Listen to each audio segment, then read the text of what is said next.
कमजोर मकड़ी खुद अपने फंसकर जान गंवा बैठती है और मजबूत मकड़ी उसी जाल में उसी का शिकार करती है। जी हां, शराब के 4 पैक गले से उतारने के बाद उसके घर आए बदमाश को ना तो दारोगा का डर रहा और ना ही उसकी माशूका की इज्जत का लिहाज। इसलिए पहले तो दारोगा का गला घोंटा गया और फिर खेला गया वहशत का एक खूनी खेल।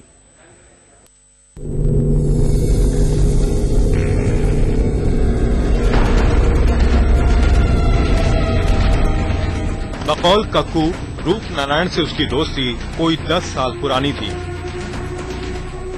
उसने पुलिस को बताया कि रूप नारायण खुद एक अय्याश था और उसे अक्सर शराब और शबाब का इंतजाम करने को कहा करता था।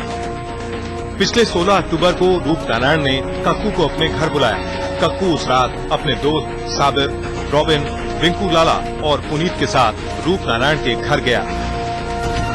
घर में उस वक्त रूप नारायण की माशूक किरण भी मौजूद थी। वहां पहुंचने के बाद सभी एक ही कमरे में शराब पीने लगे। धीरे धीरे सभी पर शराब का सुरूर हावी होने लगा। तभी अचानक रूप नारायण का फोन खनखना उठा और वो फोन पर बात करने के लिए कमरे से थोड़ा दूर चला गया।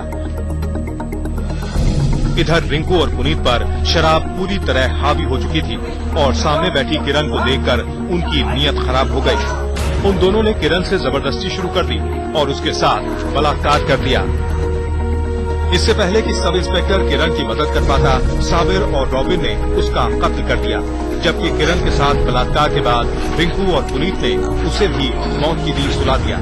अब एक ही रात में एक ही घर में 2-2 कत्ल को अंजाम दिया जा चुका था।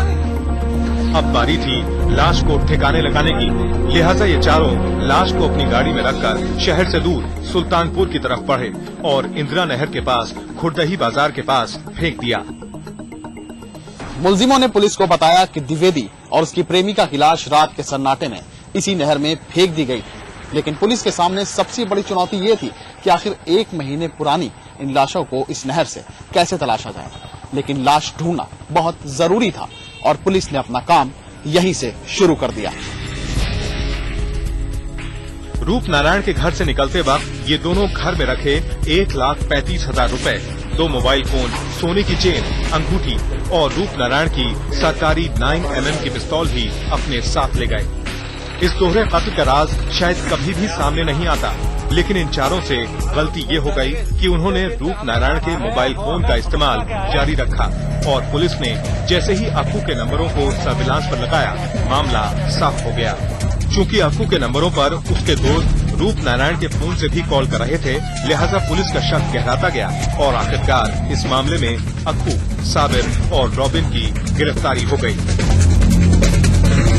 पुलिस की लाख कोशिशों के बाद भी प्रेमी और प्रेमिका दोनों की लाशें इस नहर से बरामद नहीं हो सकी। लिहाजा पुलिस ने सर्कमस्टेंशियल एविडेंस पर ही मुकदमा आगे बढ़ाने की ठान ली। हैरान करने वाली बात यह है कि अपनी मोहब्बत का ऐसा खौफनाक अंजाम होगा, शायद ही उस सब इंस्पेक्टर ने कभी सोचा होगा। और इस तरह सेक्स, कत्ल और साजिश की ये कहानी पूरी दुनिया के सामने आ गई। दिल्ली से कैमरामैन परमेंद्र शर्मा और सलीम के साथ तंसीम हैदर, लखनऊ, आज तक।